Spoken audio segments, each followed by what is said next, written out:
Namo Bhagavate Vasudevaya.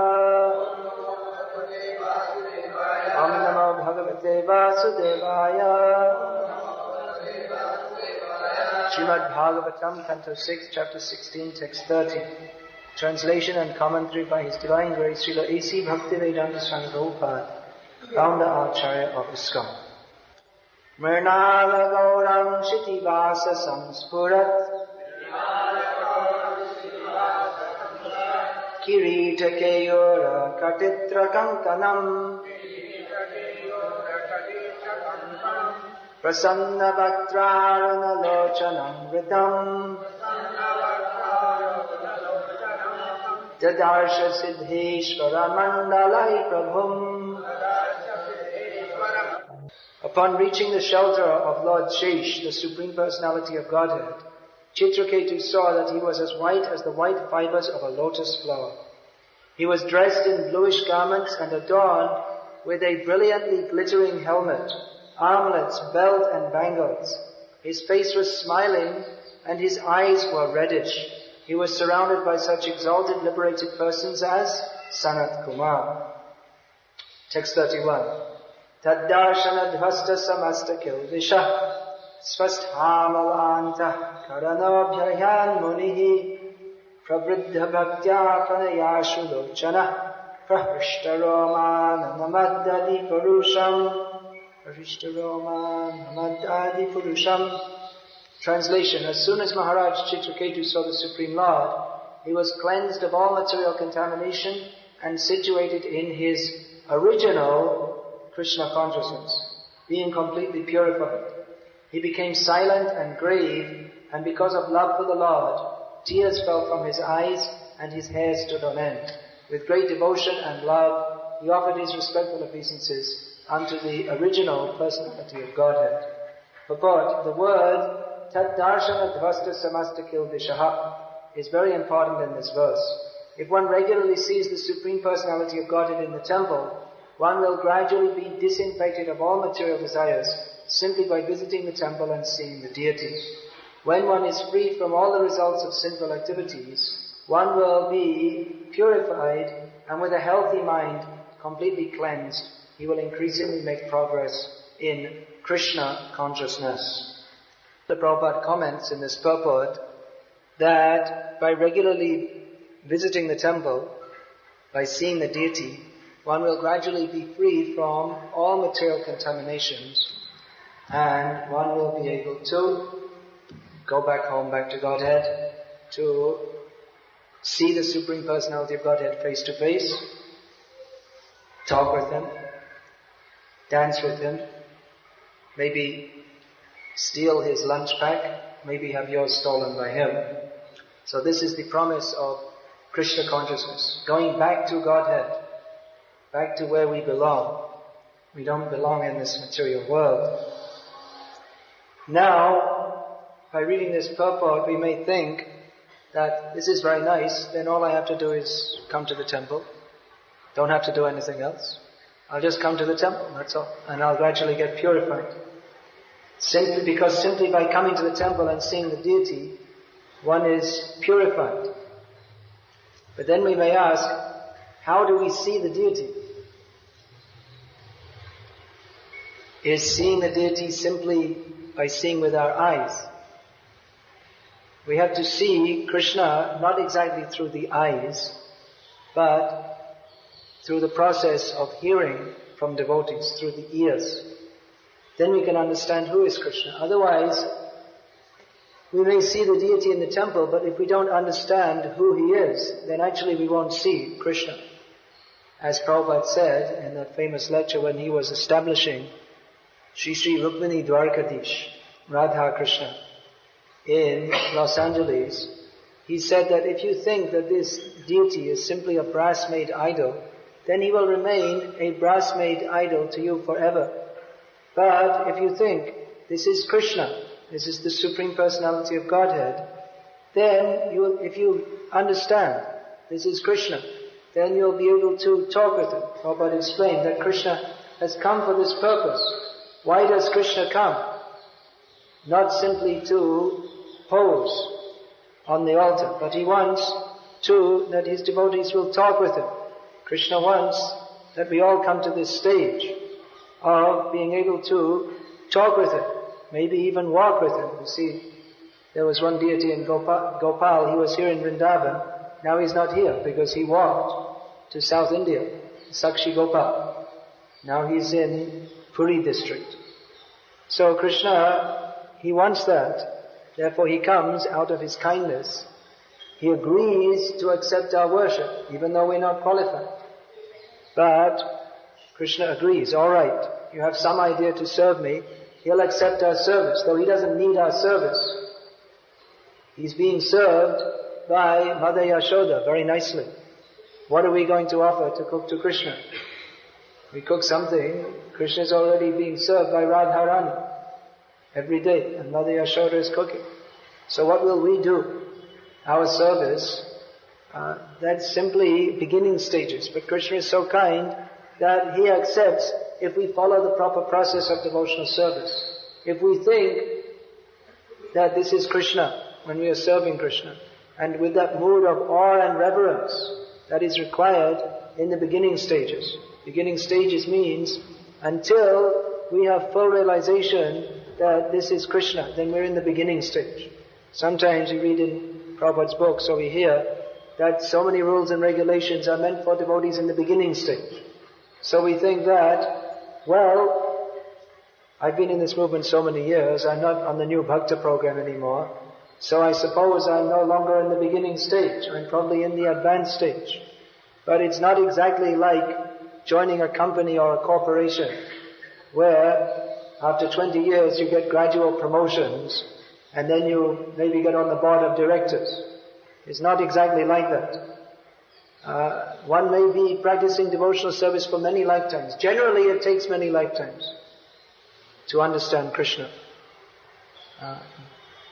That not immediately. Manusyanam sahasreshu kaschid yatati siddhya yatatavapi siddhana kaschid mam veti tattvatam. Over many lifetimes one may be practicing. A few may become perfect. Generally, that is the process. But by Chaitanya Mahaprabhu's mercy, which we should always remember, lest we become puffed up, as our tendency is to, that we're only here living on mercy. We're here living on the mercy of Chaitanya Mahaprabhu. We're here living on the mercy of Srila Prabhupada. This tendency of the conditioned soul to become proud, that now I've become very advanced, now I'm a big devotee, now I'm a great devotee. Then we become qualifications for becoming a mouse. We become qualified for becoming a mouse. Punarmushiko bhava. I'm so big, I'm so great. We don't remember where we came from. Which gata did you come from? Which brothel did we fall out of? We're forgetting what position we came from. So if we forget, and we think I'm very great, forgetting that Krishna is great, I'm not great. I'm simply here living on the mercy of Chaitanya Mahaprabhu. Then we can't understand Krishna. There's that one verse in the Brahma Vaivarta Purana says that if one becomes very proud, then he may go on executing his devotional service formally, thinking he's making advancement. But it's just as if there were great mountains in between him and God. His big obstacle, a great obstacle. So how to see Krishna? Actually, with pride one cannot. By an imaginary process, just like there are so many people in India who imagine that they are highly advanced devotees. This sahajya kind of mood, that without following any rules and regulations, without satisfying the spiritual master, without dedicating themselves, without going through the hard work of removing all the impurities in the heart by tivrena bhakti yogena, by intense devotional service, they simply imagine that now I've become an advanced devotee. We'll find so many cases. Prabhupada, he was describing, one time one lady came to him and she was going in the temple of, she told, I was in the temple of Jagannath and Jagannath caught my sari and was pulling it. And then when I went to the train station, the train was pulling out and Gopal, young boy, was running after me. And Prabhupada said that so many people tell so many stories like this. As far as I'm concerned, I never had any such experiences. Prabhupada's the Acharya of the entire world. Prabhupada said, I never had any such experiences. In my dream, Krishna came and so many. Actually, Prabhupada had. But he's saying, simply I followed the instructions of my spiritual master, that's all. Not that. Sometimes people say, have you seen Krishna? Did you have any dreams or visions? This is not our process, that I had a dream, and that may or may not happen. But our process is that anyway we're in a dream. We're in a dream, this material life. We're dreaming that I am not the servant of Krishna. I am the supreme enjoyer. This whole world is meant for my enjoyment. So, we hear instructions from Guru, Sadhu and Shastra, which wakes us up from the dream that I am this body, I am not the servant of Krishna. Wake up from that dream and follow the process of devotional service, and gradually, it may take many lifetimes. If we're serious, it may be in this lifetime. Gradually, we come to the stage when we can see Krishna face to face, when Krishna is pleased with our service. Atashi Krishna namadi nabhavet grahyam indriyai sevam mukhi hi jivado swayam eva spurati ada. How many times Prabhupada quoted this verse? That Krishna can be seen by the process of devotional service. We can't understand Krishna by imagination, but we can understand Krishna when He is pleased with us by our serving mood, then He will reveal Himself to us. Not by imagination, but by following the process of regulated devotional service. Therefore, when one comes to the temple, it is a regulated principle that one should hear. We see in temples in India, generally they have some place where you can sit. And people, they take darshan and then they come and sit before they leave the temple. For at least half a minute, they sit down, their regular friends come at the same time and they chit-chat with them. Hello, how are you? How's the pain in your back? And so many things. And then they go on. So that, why there's a seat, it's said that you should sit in the temple. Why is it said that you should sit in the temple? Not so that you can chit-chat with your friends, how is the pain in your back? But the idea is that you should sit and hear some instructions. That's why it said you should sit. Not that simply it's one of the rules you should sit, so you sit for 20 seconds and you get up and go. But coming to the temple, it's just like going to a holy place. One should hear from the spiritually advanced persons there. Who is the archak, who is doing the worship in the temple? It's supposed to be someone who knows the Shastra and will explain that. So he's doing puja, and then he comes, he's done the puja, then he'll speak and give you some knowledge. In the temple should be a Brahmin. Why should be a Brahmin? Means someone who studied the Shastra, who understands what he is doing, who he is serving. Nowadays it's just going on as a formality. Someone is born in a Brahmin family, so he goes and he learns how to do karma kandiya rituals and pujas. He learns all these things. He learns some mantras which you're supposed to do at the time of puja. One time I remember in South India, I was visiting one temple and the pujari, he was reciting some very nice prayers while he was doing some puja. So I asked him when he finished, well, those they sounded like very nice prayers, just like this one. He was being described. Describing the beautiful features of the Supreme Personality of Godhead. So I recognized some words. So I asked him, what do these mantras mean? He said, I don't know. Just I learned and I do this and that's all. It's my job. He didn't say it's my job, but that was understood. So practically that's understood. Even there are so many nice temples, nice sampradayas, Sri Vaishnava Sampradaya, Vallabh Sampradaya, Madhva Sampradaya. But they're going on, nice prayers being recited, but mostly as a formality. Because, why is it going on as a formality? Because that spirit of glorifying the Lord has not been kept prominently alive. All these prayers, what are they for? For glorifying the Lord. the Srimad Bhagavat class for glorifying the Lord. Although in the course of the class there may be also the opposite of glorification. One side is stuti, the other side is ninda. So, destroying or speaking against all the wrong theories, that is also part of the glorification of the Lord. Because people, they may glorify the Lord, they may offer so many nice prayers, but at the same time their consciousness is wrong because they have so many wrong ideas. They'll be glorifying the Lord, oh, you're so beautiful, you're so wonderful, you're so powerful. And at the same time, they're thinking that actually, Tat Tvamasi, He is me, I am He, I'm as good as Him. Now I'm worshipping Him, now I'm praising Him, but when I become more advanced, I'll become Him. And then everyone else, then I'll be standing up on the altar and everyone will be praising me.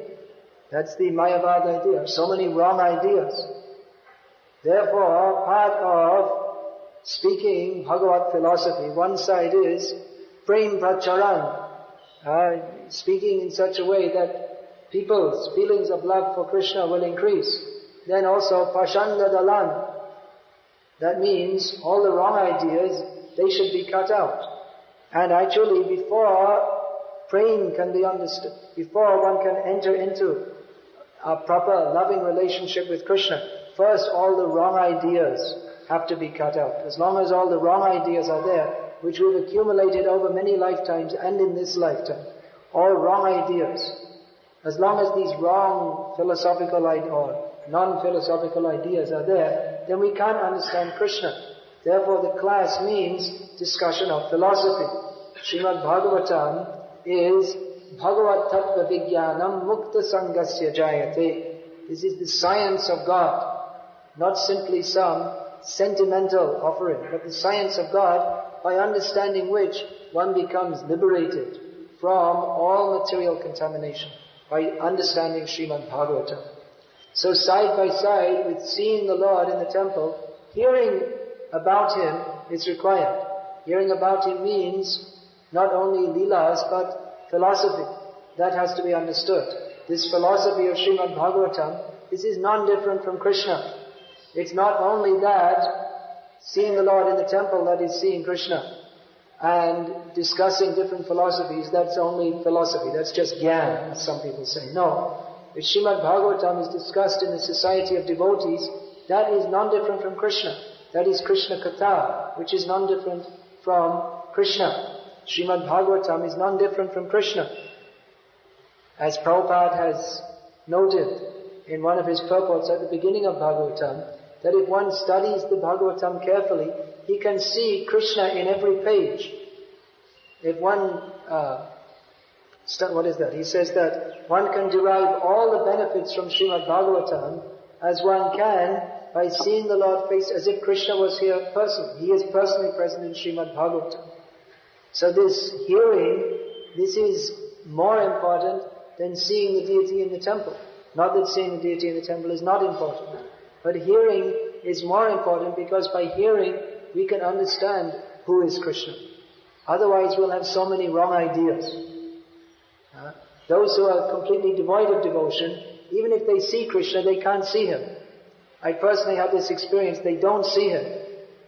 That one time in Bhaktivedanta Manor, our temple in London, one gentleman, Karmi, not a devotee, he came into our temple room. He was for doing a painting job or some electrical work. I think it was electrical work.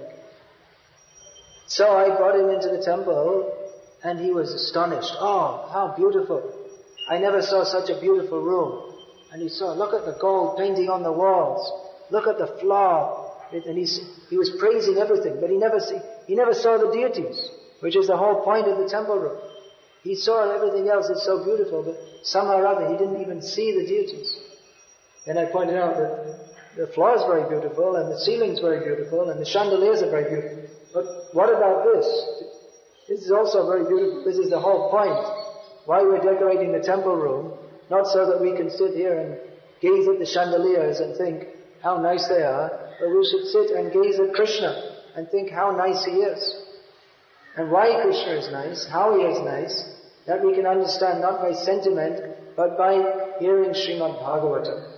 So seeing the deity in the temple, that appeals to our natural sentiment that everyone is eternal servant of Krishna. So if you see Krishna, and if we're not very impious, then naturally we'll have some attraction. Generally people who are very impious, they don't go to the temples. Anyway. But sometimes impious people, they also go to the temple. Mayavadis, they may also go to the temple, thinking that we have to set an example for the general people who are not very advanced, so we'll go to the temple. We don't need to go to the temple because we've already understand we're God. They think like this. Or they go to the temple thinking that yes, this is part of sadhana, that by going to the temple we'll see the deity and we'll make more progress in understanding that I am God. So even impious people go to the temple. And such people, if they go to the temple, they may go over many lifetimes, but they won't understand Krishna. They won't even hardly they'll become purified. Purification comes by hearing. Even chanting Hare Krishna, if we don't hear regularly, then the effect, the purification, that won't be much. Because Bahujanma kare jadi shravan kirtan tabutana pai Krishna pade prem dhan. One may chant for many lifetimes, but if he's offensive, as long as there are offenses, he won't get the result of chanting, which is love of Krishna. And what are those offenses? All those offenses, they are based on wrong conceptions. That one blasphemes the sadhus, blasphemes the devotees, thinking them ordinary people.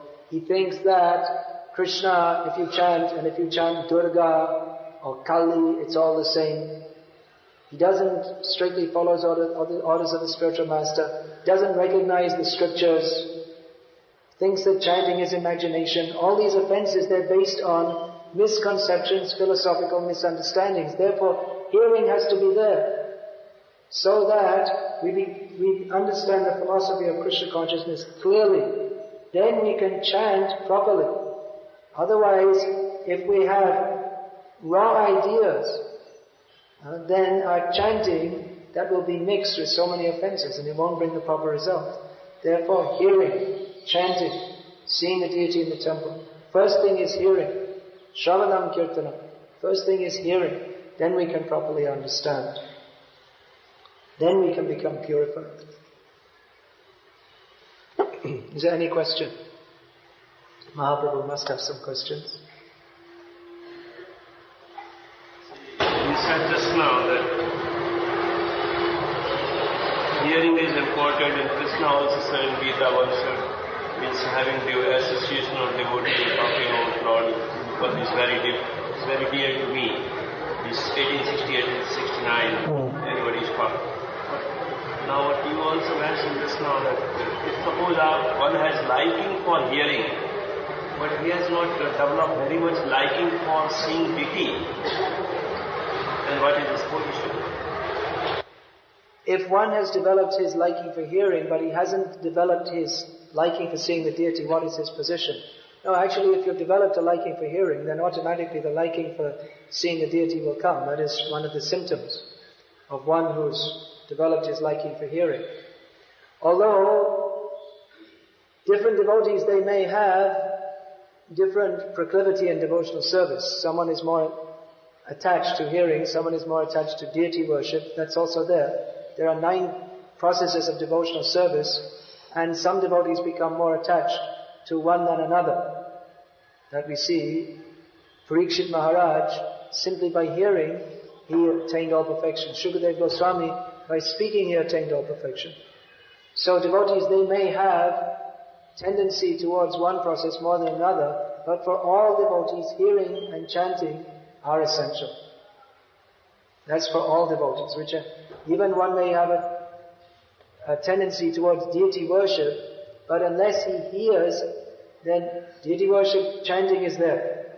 When chanting the mantras, then chanting must be there. And hearing must be there also. Otherwise, he'll remain in the neophyte stage. Question?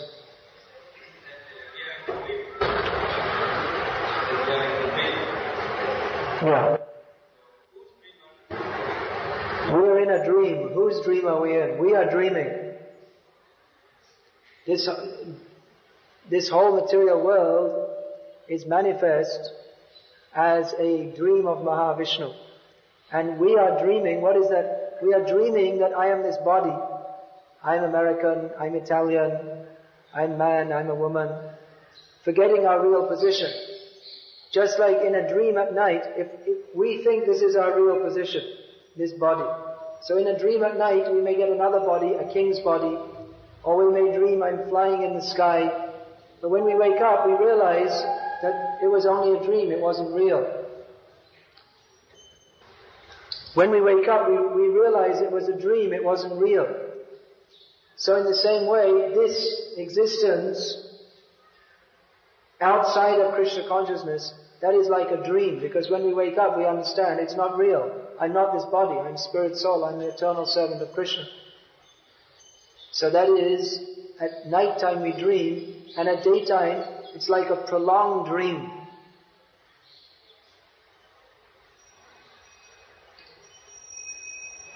Please. Hearing God is the most important. If a person is the holy name, the worship of hearing the holy name. If that Krishna consciousness from his holy name, so one can develop the appreciation for that process, and all the big thoughts that are automatically incorporated in that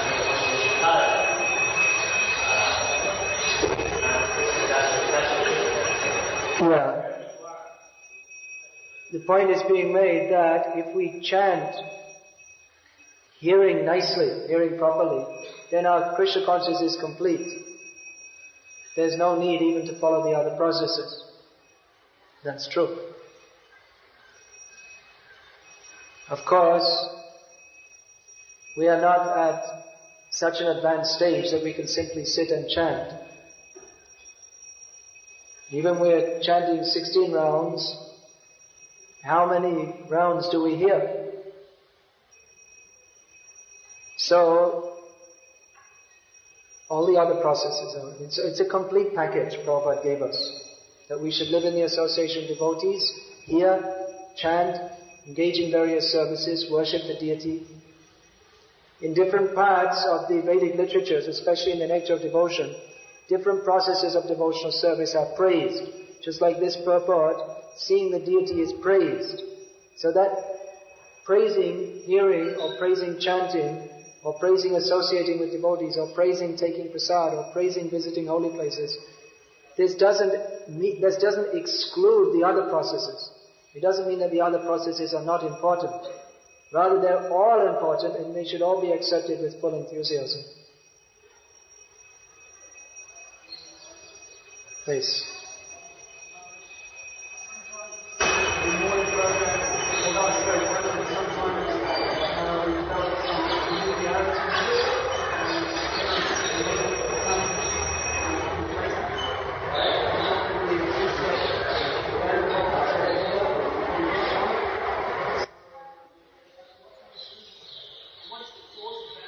Familiarity breeds contempt. The comment is that morning program, we think, well, what's the value? It's not so interesting. So maybe I shouldn't bother going. What is the cause of that? The cause of that is maybe we don't have enough classes speaking on the value of these things. Why we should attend all these things. Actually, if we just consider what we are doing, what are we doing when we're coming to Mangalarti? We're having the darshan of the Supreme Personality of Godhead in the most auspicious time of day. How can we not go? Krishna has very kindly come. He doesn't have to come and have all of us useless people sing his names. He's already the gopis, they're singing for him. He doesn't need us. But he's come, and he's getting up early in the morning just so that he can accept our worship, and we're sleeping. It's offensive. So there should be no question of not coming, and if we understand what we are doing, that after so many millions of lifetimes of sleeping, now we have the chance to engage in Krishna's service.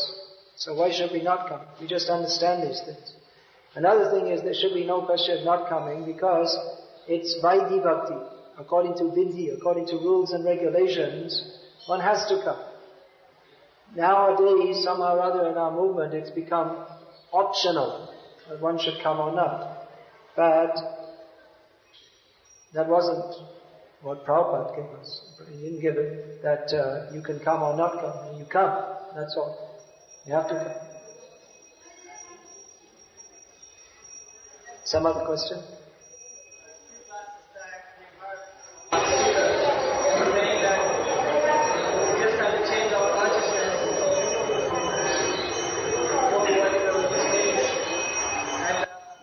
Do you have to change our consciousness on what? Sorry? Yeah.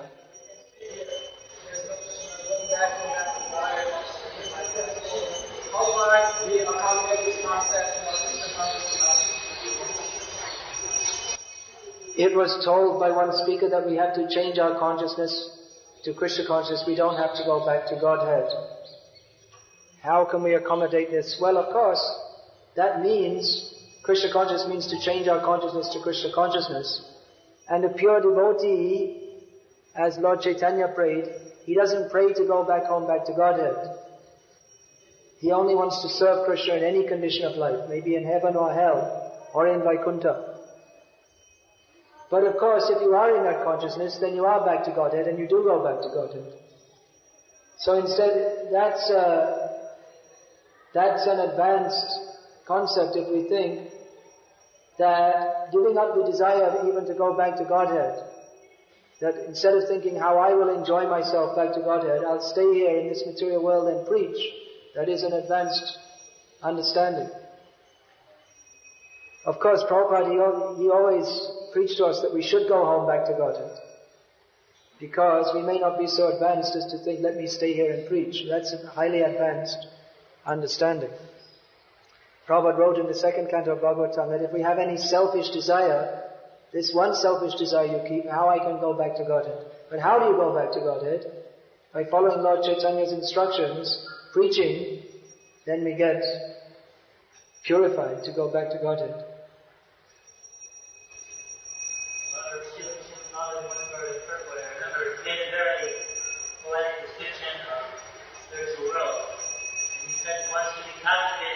Yeah.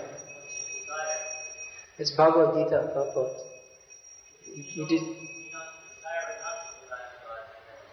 Yeah, but we should be captivated by the thought, there's a place where we can live with Krishna. Let's go. Why should we stay here doing some miserable factory job, getting born again and again and again? Let's go back to Godhead. Why hang around here? So that desire, yes, let's go back to Godhead. But then, while thinking of that also, the other side, devotee thinks, wait a minute, what about everybody else? How can I have this information of back home, back to Godhead, but what about everyone else? They're suffering without that knowledge. So let me try and do something to inform them also, so they can also go back to Godhead. So both considerations are there. That we want to send everyone back to Godhead. Travel agents. Back to Godhead. Travel agents. Send them, one-way ticket. Yadgadvana nivartante tadhava paramam mama. One time a devotee asked Prabhupada that, will we be going back to Godhead?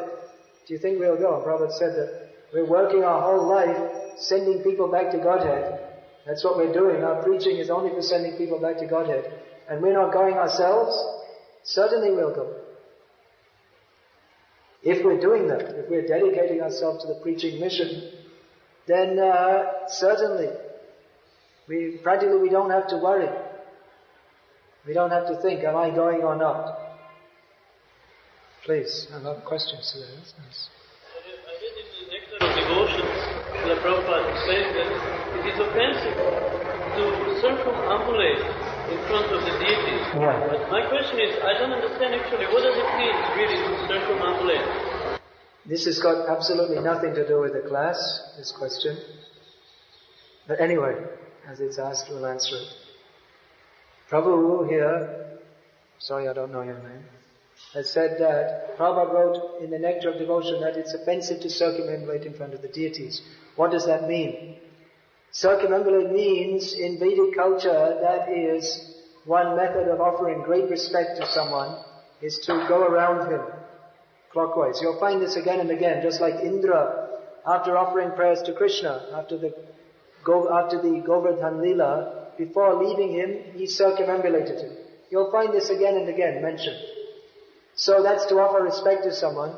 So we shouldn't do that in front of the deities. We shouldn't offer respect to anyone by circumambulating them in front of the deities. So that's like we do Tulsi Arati with the deity curtain closed.